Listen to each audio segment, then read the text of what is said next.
You were about to tell a story about the Jonathan Winters special. Jonathan Winters.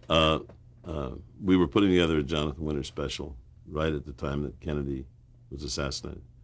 And we all were very sad, obviously, and a few of the members of the staff went out and consumed some spirits. And so when we went to tape the show, we came in and we hadn't really rehearsed a show. We hadn't even really completed writing a show. And it was Marty Frickert's 100th birthday. Here's where I talk about accident, right? And it didn't work. It was terrible. And Art Carney was there. And Jonathan Winters thought that Art Carney had made an improper pass on Marty. He touched me. He touched me. He said, John, look, he didn't know.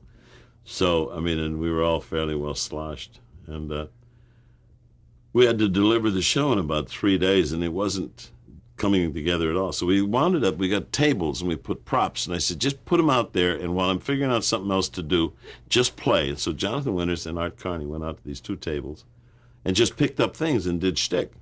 Well, we didn't have ISOs, and we didn't have the kind of editing we have now. So it was just an endless hour and a half of just funny things with Jonathan and Art Carney, and Dwight Hemian was directing it. And he's looking at me saying, what are we going to do with this? And I said, I don't know, but look like you know what we're doing. Because CBS was saying, what in the world is this? We said, it's coming, you'll see. And they just did an hour and a half of very, very funny stuff. And the next day, we all came in, and with Dwight, and he said, what are we going to do? I said, we just cut it together. Just take everything funny and cut it. He said, but how do you get it from one thing to another? I said, that's the thing. We'll just stick it together. And it was, this was funny, this was funny, this was funny, so we just put it together.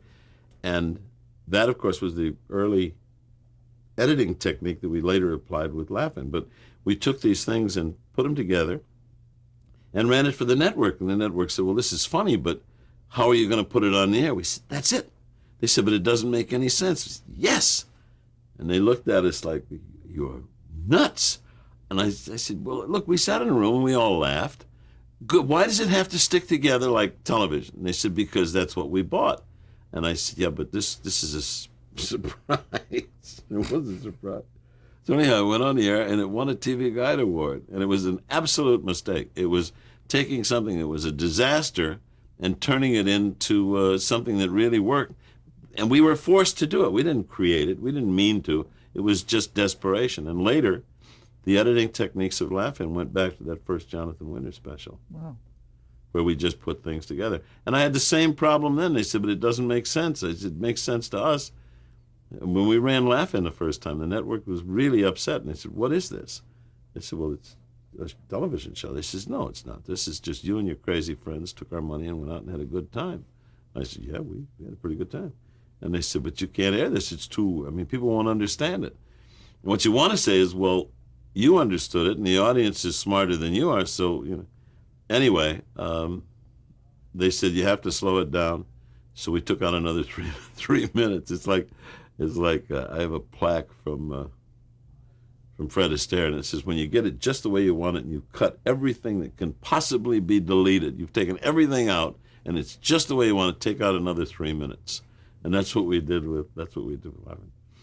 And then it went on the air, and everybody said, yeah, no, that's what we meant to do. It wasn't what we meant to do. Even Laugh-In was an accident. The first screening of Laugh-In was a disaster because nobody knew what to expect, and it was still too long. So But it all goes back to that Jonathan Winters special where basically necessity was the mother of invention. Accident is how so much happens in our show business, and we get so careful now, so cautious, so studied and planned, and committees, and we think and rethink and overthink and then think again. And so we've taken we've taken the play out of acting. It was play acting, and we've taken it out. And we've removed the child from the creative community. The child that's in us is something we've got to constantly try to hold on to and fight to hold on to it. Because when the child is gone, you better find something else to do. When you no longer break up on stage, when you no longer see something that makes you tingle, when you no longer cry at a finale or laugh at a priest, those things that are either uncomfortable or unthinkable, where we retain the child. And that child is where it comes from. That child is where Robin Williams is and where Jim Carrey is. That child was where Burl. Burl was a child. Burl's 95 years old and still a child, you know. And that's what you're drawn to, me anyway. And the child of the painter, Peter Max. Peter Max is still a child, and he's having more fun than ever. And so as we rush towards adulthood, as we rush towards, grow up, I really get sad when I hear parents telling children, now just grow up. Hold it, don't get in such a hurry. Because some of the biggest creative forces in our business maybe never have grown up. And I don't know why I said that. And I've discouraged children from going to school, wearing long pants, and to avoid bedwetting. So that will probably get cut out. The museum will say, anybody get that out to me? Okay. Okay. You're not supposed to laugh. Okay, now go ahead. Let's get serious here. I'm sorry. Okay. All right. In 1963, you started working on the Judy Garland show. Yes. Talk about how that came about. I think, again, it was the other word in addition to the child is passion. I think we've also removed a lot of passion from our business. And I desperately wanted to do the Judy Garland show. I'd done Dinah Shore, and Judy was doing a series, and I was totally convinced that I was the best person in the world to do it. And I really campaigned to do that show. And I wanted to do the show, but I didn't really want to meet with her because I didn't know, as a producer, how do you audition? You go in and you say, take two, you're fired, I'm a producer. I don't know how you do that. So they did hire me from the Dinah Shore show and whatever. And I'm in New York, and I had never met her. And so they called, and I was there in the office about 9 o'clock, and Mike Dan said, would I come down to his office? And went down 9 o'clock at night, and I'd been there all day, and I was a mess. And there in the office with Judy Garland. I was amazed because she was much smaller than I thought, because the image is so huge. And if you realize that I was scared, but she was more scared than I was. See, because we always think of ourselves. I was nervous. I was frightened. I didn't know. I didn't have, my self-esteem button was stuck, right? And we're not alone in that. She was nervous too. So anyway, I walk in the room, and there's Judy Garland. I went, oh my God. And she said, how do you do? And I said, I don't care what you may have heard about me. There's no truth to the rumor that I'm difficult. And Judy had a reputation of being impossible, And she said, you have a reputation for being difficult? And I said, see, even you heard it. And I said, but I'm not difficult. And she said, really? And I said, no. So she said, let's go get a drink. So Mike Dan, who'd set up this meeting and was kind of frightened, he was nervous too, what was going to happen. As he comes back in, Judy and I are heading for a saloon to get some Blue Nun Leap from Milch, which she loved to. And from then on, my relationship with her was based upon being a bit unpredictable and having a good time and letting the child in Judy play. See, I've got mail. Okay. That's encouraging. It's Judy, by God. But Judy and I had laughs, and that was probably why the success I had with her was a result of having laughs. Now Lots of laughs. Tell me about the show. The show was, here again, I got fired. We did 5 shows in 6 weeks. Nobody ever thought Judy would show up, and we did 5 shows in 6 weeks, on time, on budget, on schedule, and they were wonderful. But the idea was that we did specials. We did Judy and Count Basie, Judy and Lena, Judy and all of these people that you never had thought about her working with. And again, live top to bottom. We weren't live on the air, but we taped it like live. And Judy danced, and she did sketches, and here they thought, was this woman ever going to show up? And here she was showing up and having a wonderful time. Each show was kind of a special event. And so we had a meeting with CBS, and they said that the problem was that the shows were too special. Now you got to look around and say, are we alone here? And I said, well, she's special. They said, well, we want her to be more the girl next door. And I said, only 2 people live next door to anybody like that, one on each side of her. So I said, she is special. She's an event. They said, but it's too special.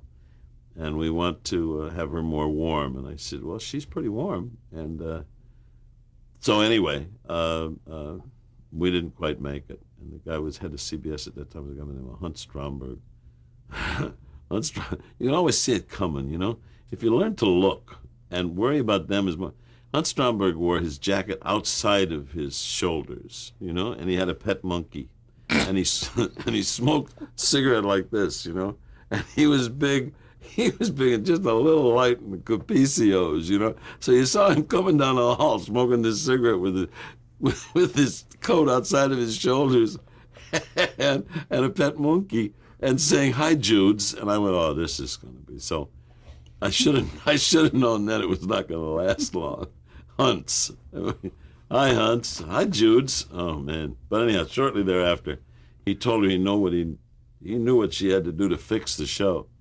And I watched this 98-pound heavyweight, and everybody told her how great she was, and she said, "I didn't know the show needed fixing." And I watched this woman that I'd had a delightful summer with, becoming the animal that we'd heard, And he said, "You need a family." She says, "I got a family." And he said, "You need Bob Denver, Marion Lorne, Carol Williams, and Ken Murray." Now, this won't mean anything to anybody, but it meant less when they told us to hire them.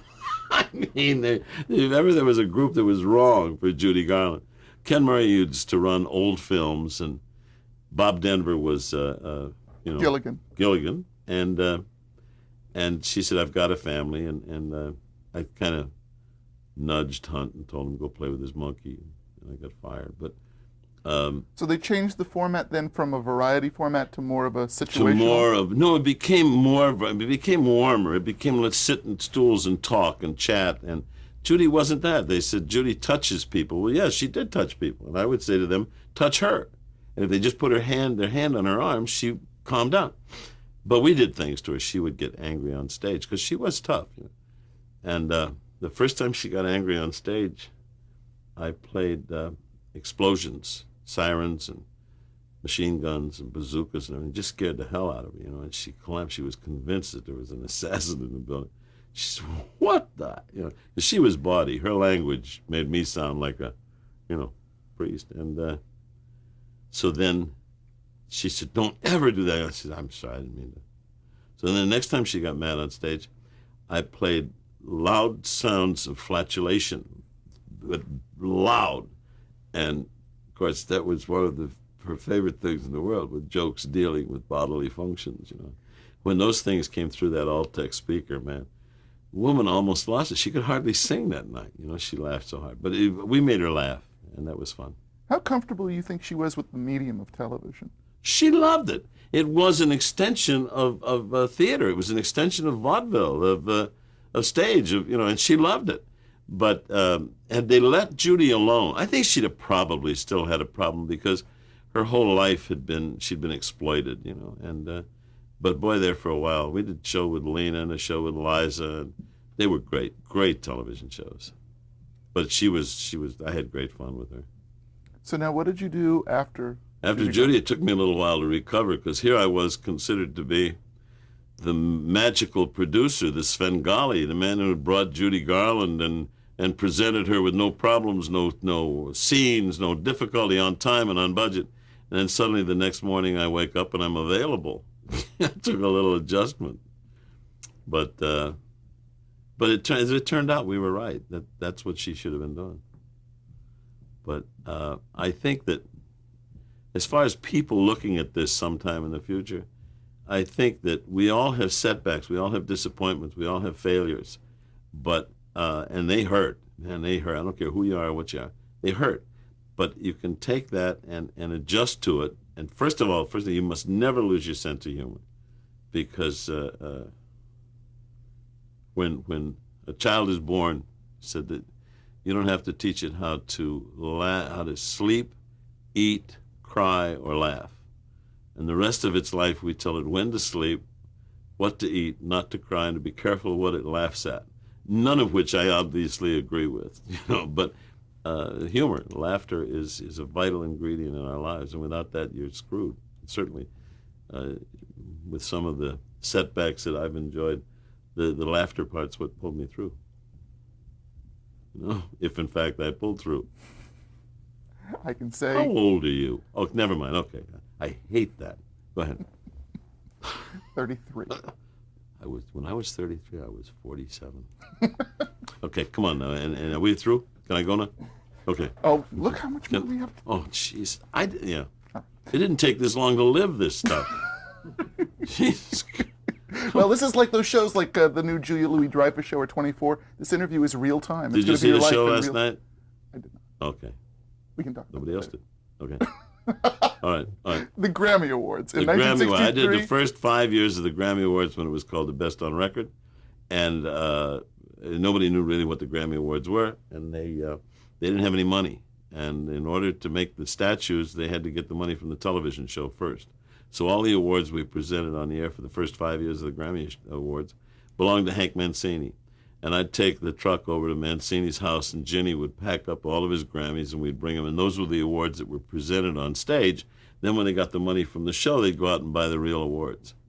And one time, one of them got broken, and I thought they were going to cry. Broken, Lord, what are we going to do now? We're broke.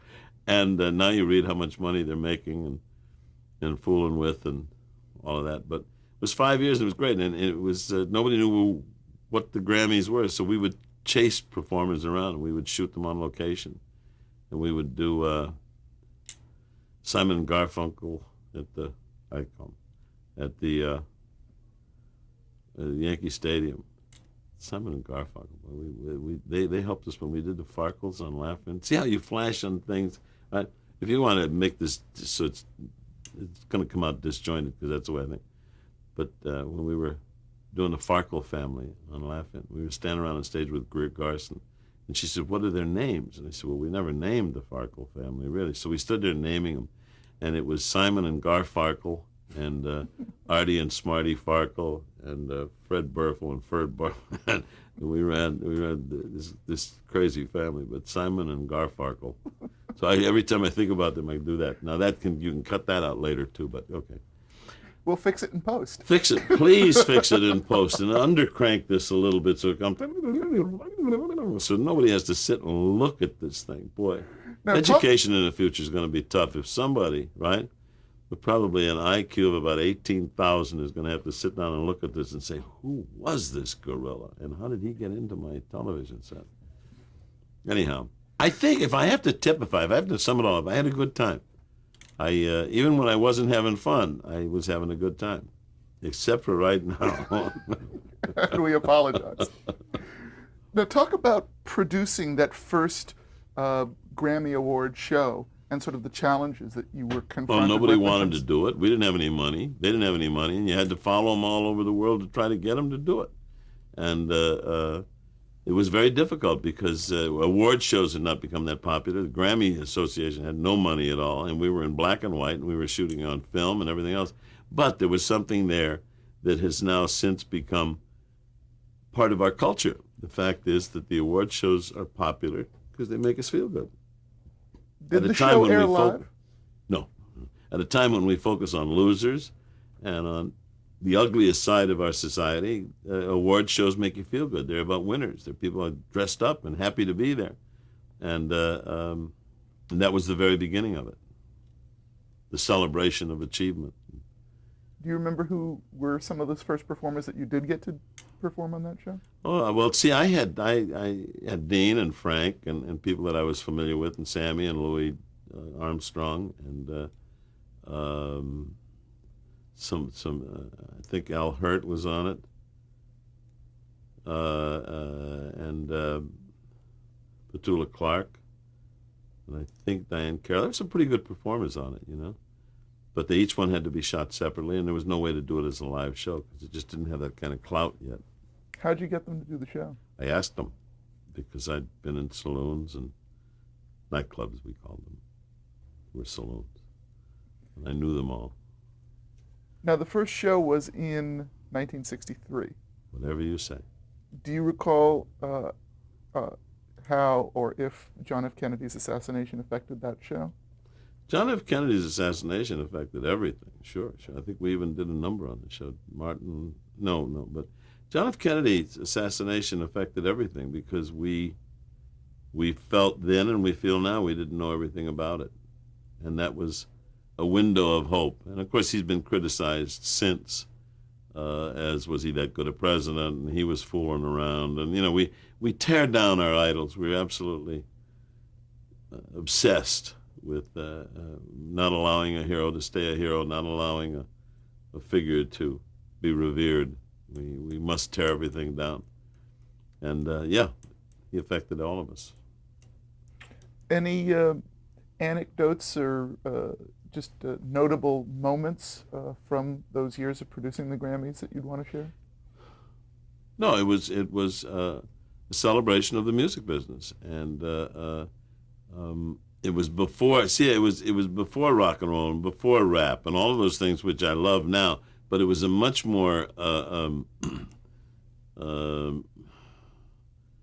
popular kind of a show. I mean, the youth culture hadn't taken over yet, and so you had people like Sinatra and Dean Martin and basically performers. And the performers then were performers. They sang for the most part live. We hadn't gone into this, obsession with pre-recording and overdubbing and synthesized sound, and so it was much more of a performance kind of a show.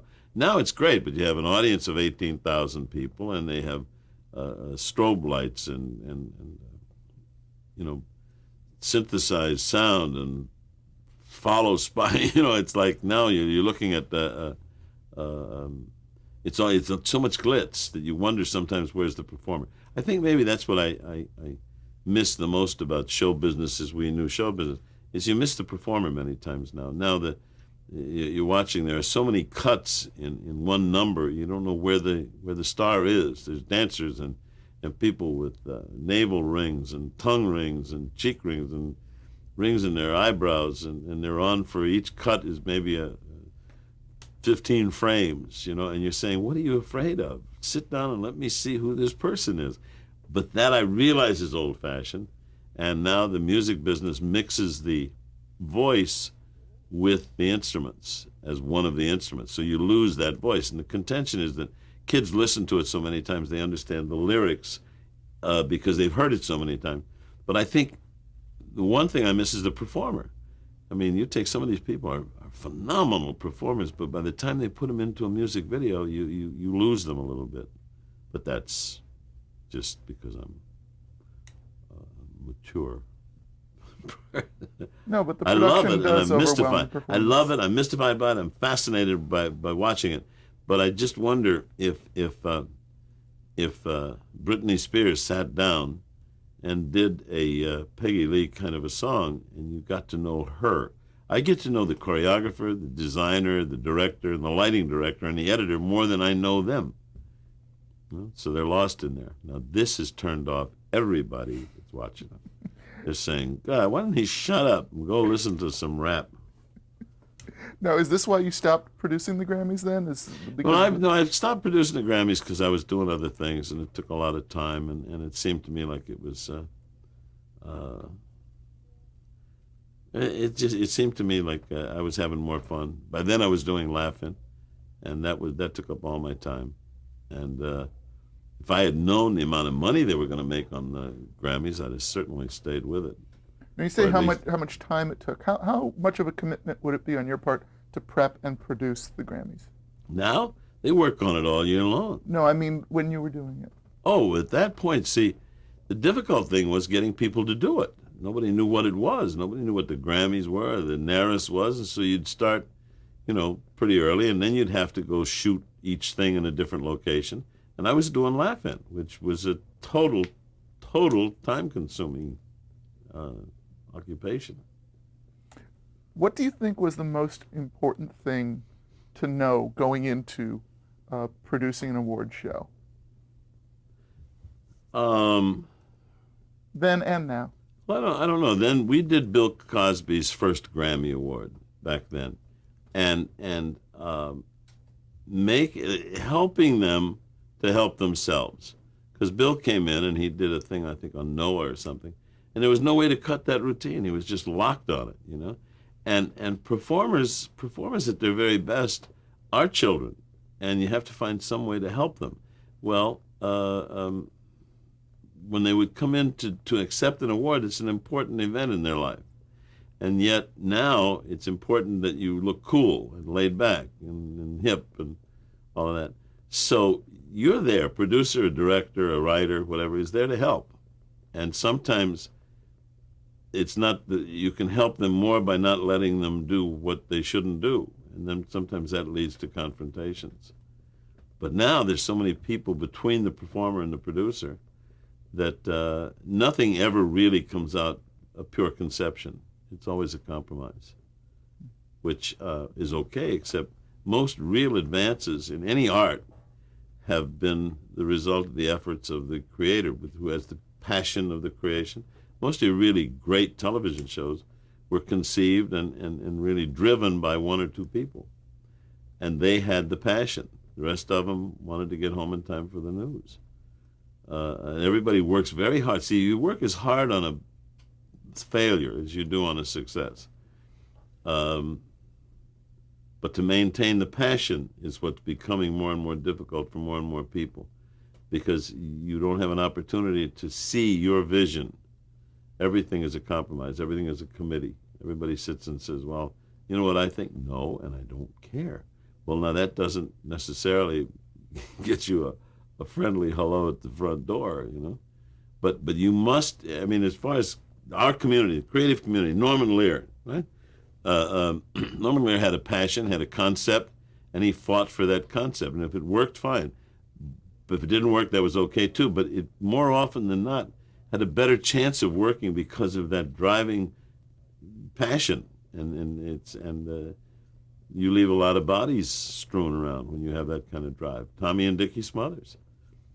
I mean, they had a passion. Tommy more than Dick, you know, but they had something they wanted to say, and I thank God they said it, because they helped change television, in my opinion, for the better.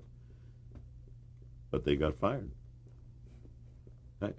All the guys that fired them are no longer in show business. Tommy and Dickie are. You know, I mean, Norman Lear remains a giant, a national treasure. And I just wish that there was a place now where they could accept what Norman is and does. You know, but now I don't know. We've got these two kids, and they just got out of Harvard Lampoon School, and you know. But it's good. It's all part of the evolution. It's all part of the flora and fauna of show business. But I still have a good time. You know, I'm still fooling them, and I get by with murder. And people still say, "Oh, what? He knows what he's doing. Let him try it." I don't know what I'm doing. Well, now we are hurtling towards Laugh-In. But before we get to Laugh-In, talk a bit about the company you formed with Ed Friendly. We had a company, and we did Laugh-In and some other stuff. Talk about Ed Friendly. Ed Friendly was an executive with NBC, and he certainly helped sell Laugh-In, helped Timex buy it, and helped get NBC to put it on the air. And I'm glad he did. You want to switch tapes? We're going to switch tapes, and then we're going to get into Laugh-In.